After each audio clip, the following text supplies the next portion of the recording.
Hi hello ನಮಸ್ಕಾರ. ಎಲ್ಲ ಹೇಗಿದ್ರೆ ಚೆನ್ನಾಗಿದೆ ಅನ್ಕೊಂಡು ನಾನು ನಿಮ್ಮ ಪ್ರೀತಿಯ ತೇಜಸ್ ಮಾತಾಡ್ತಿರೋದು. ಒಂದು ಸಂಸ್ಥೆಗೆ 5 ಜನ ಕೇರ್ ಟೇಕರ್ ಬೇಕಾಗಿದೆ. ಅದು ಸಂಸ್ಥೆ ಹೆಸರು ಬಂದು ಪ್ರೇಮ್ ಸೇವಾ ನಗರ್ ಹೊಸಕೋಟೆ ಹತ್ರ ಬರುತ್ತೆ. ಈ ಸಂಸ್ಥೆಗೆ 5 ಜನ ಕೇರ್ ಟೇಕರ್ ಬೇಕಾಗಿದೆ. ನಿಮ್ ಕೆಲಸ ಏನಂತಂದ್ರೆ ಮಕ್ಕಳುಗಳನ್ನ ನೋಡ್ಕೊಳ್ಳೋದು. ಬುದ್ಧಿಮಾಂದ್ಯ ಮಕ್ಕಳಿದ್ದಾರೆ, 40-50 ಜನ ಮಕ್ಕಳಿದ್ದಾರೆ. 17 ವರ್ಷದ ತನಕ ಇದ್ದಾರೆ, 10 ವರ್ಷದಿಂದ 17 ವರ್ಷದ ತನಕ ಮಕ್ಕಳಿದ್ದಾರೆ. ಇವರಿಗೆ ಸ್ನಾನ ಮಾಡಿಸೋದು, ಊಟ ತಿಂಡಿ ತಿನ್ನಿಸೋದು, ಟೈಮ್ ಸರಿಯಾಗಿ ಕೆಲವು ಮಕ್ಕಳಿಗೆ ಮಾತ್ರೆಗಳು ಕೊಡೋದು, ಅವರ ನಿಗಾ ಇಟ್ಟು ಬಟ್ಟೆ ಹಾಕಿ ನಿಗಾ ಇಟ್ಟು ನೋಡ್ಕೋಬೇಕು. ಸೊ ನಿಮ್ಗೆ 12 ಅವರ್ ಕೆಲಸ ಇರುತ್ತೆ. ಅಲ್ಲೇ ಊಟ ತಿಂಡಿ ವ್ಯವಸ್ಥೆ ಮನೆ ವ್ಯವಸ್ಥೆ ಅವರೇ ಮಾಡ್ಕೊಟ್ಟಿರ್ತಾರೆ. 17 ಸಾವಿರ ಸಂಬಳ ಇರುತ್ತೆ ಸ್ಟಾರ್ಟಿಂಗ್. ESIPF ಎಲ್ಲ ನಿಮ್ಗೆ ಅಲ್ಲೇ ಇರುತ್ತೆ. ಓಕೆನಾ?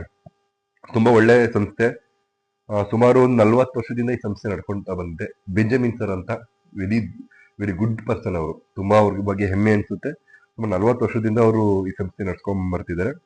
ಸೊ ಯಾರಿಗ ಇಂಟ್ರೆಸ್ಟ್ ಇದೆ ಅಲ್ಲಿ ಕೆಲಸ ಮಾಡಕ್ಕೆ, ಅನಾಥಾಶ್ರಮಕ್ಕೆ ಕೆಲಸ ಮಾಡಕ್ಕೆ, ಅವ್ರು ದಯವಿಟ್ಟು ಈ ನಂಬರ್ಗೆ ಕರೆ ಮಾಡಿ. ನಾನು ಪೂರ್ಣ ಮಾಹಿತಿ ಅವ್ರಿಗೆ ಕೊಡ್ತೀನಿ. ನೀವು ಜಾಯ್ನಿಂಗ್ ಆಗ್ಬೋದು. ಓಕೆನಾ? ಆದಷ್ಟು ಬೇಗನೆ ಬೇಕು ಸ್ಟಾಫ್ಗಳು ನಮ್ಗೆ ಅಲ್ಲಿ.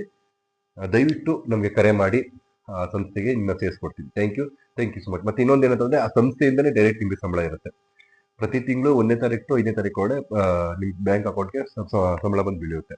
ಓಕೆ, ತುಂಬಾ ಒಳ್ಳೆ ಸಂಸ್ಥೆ ಅದು. ದಯವಿಟ್ಟು ಕರೆ ಮಾಡಿ ಈ ನಂಬರ್ಗೆ ನಾನು ಪೂರ್ಣ ಮಾಹಿತಿ ಕೊಡ್ತೀನಿ. Thank you so much.